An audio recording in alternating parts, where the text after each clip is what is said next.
Hey guys, welcome to Chess Boot Camp. I've got a nice 10-minute rapid game to share with you right now, and this is not a perfect game. This is not me playing my best chess, but it's got some really nice bits in it. But more than anything else, it's a lesson in not giving up when you go behind. So let me take you through it, because it's nice. E4, and at the moment now I've started playing the black lion against E4. When I reviewed some of Simon Williams' videos, he said that the black lion is primarily an opening against E4, but I was playing it against D4. You can play it against D4 because very often you get, those are the first two moves. When you allow white to take the center, then you'll very, very often get E4 and D4 in the first two moves, so it doesn't really matter.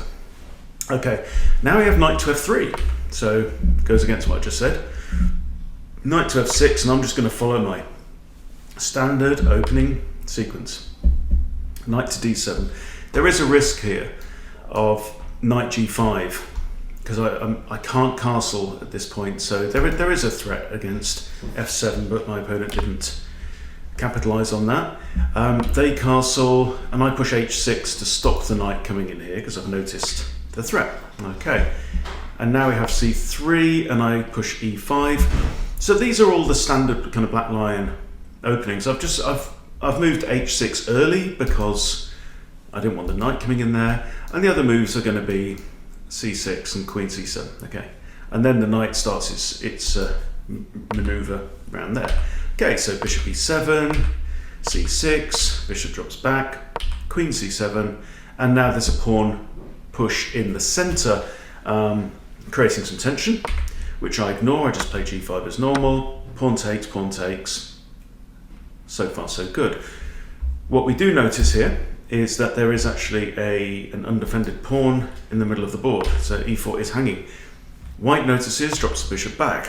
Now my knight starts its journey around the board. It wants to come to here and ideally be taken off by the dark squared bishop, thereby freeing up the G file.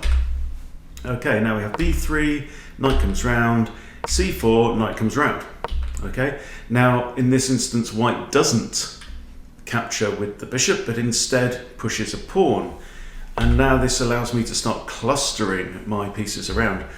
So here I drop my bishop into H3, so I'm attacking this rook on F1. Now it wouldn't have been necessarily a bad idea for white to capture the knight. I capture the rook, say queen captures, and then maybe I take back with the pawn.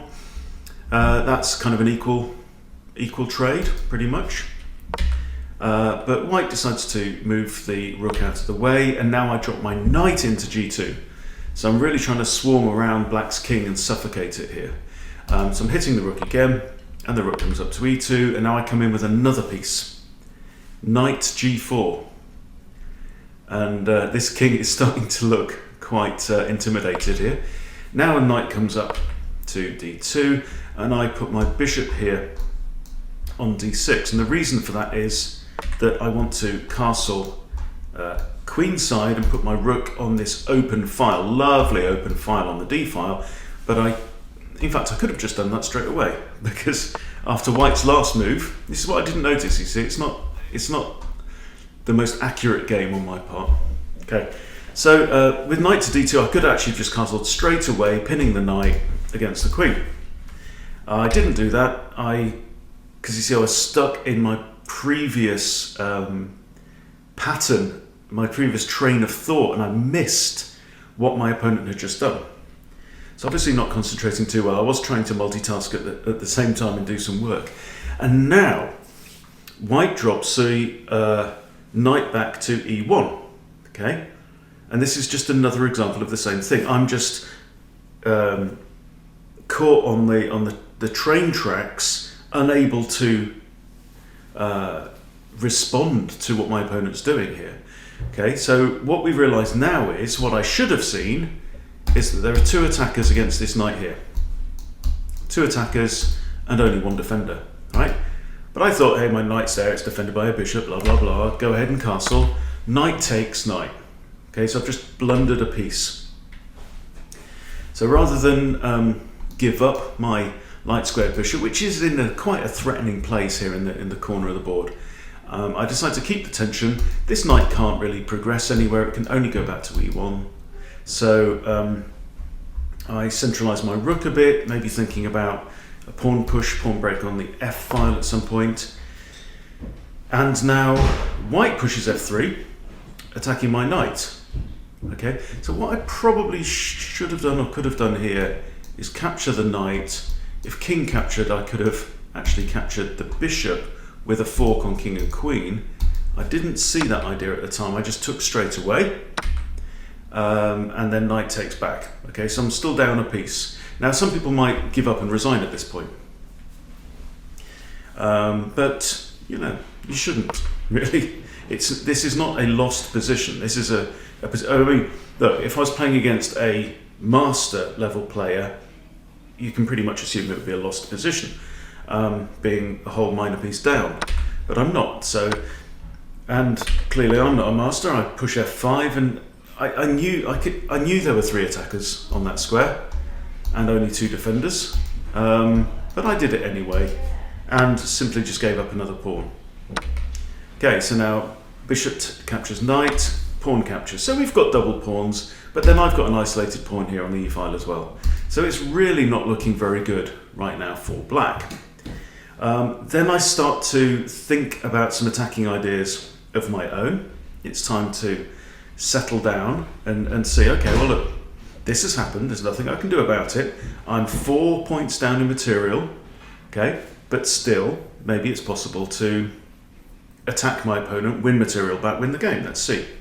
Okay, so the first thing I do, so clearly, I mean, one thing that you have to notice in this position is that we have a rook and a queen lined up on an open file. There's no pawns on that file, okay? So should this knight ever disappear somewhere, then I've got options of, for example, bishop to c5, which comes with check and wins the queen.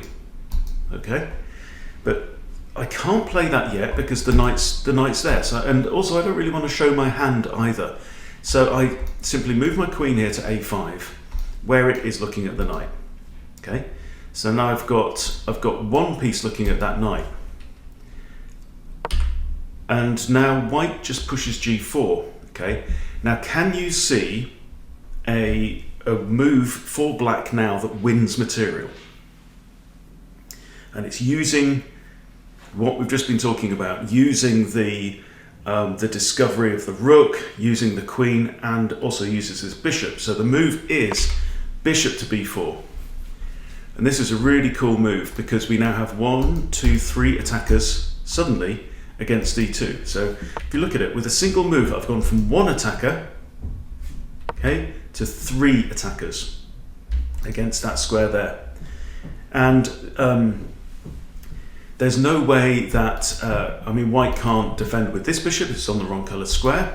Can't defend with this rook, because it can only go to these 2 squares right now, okay?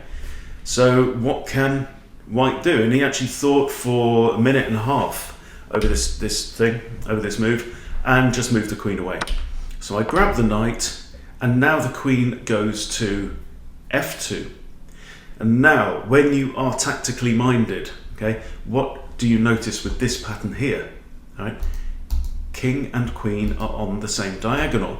The diagonal is a dark square diagonal, and I have a dark squared bishop. Okay, so some ideas might be, I mean, this is one I've just seen, bishop to c3 hitting this rook, okay, because the bishop can't go here, it would just get captured by the queen.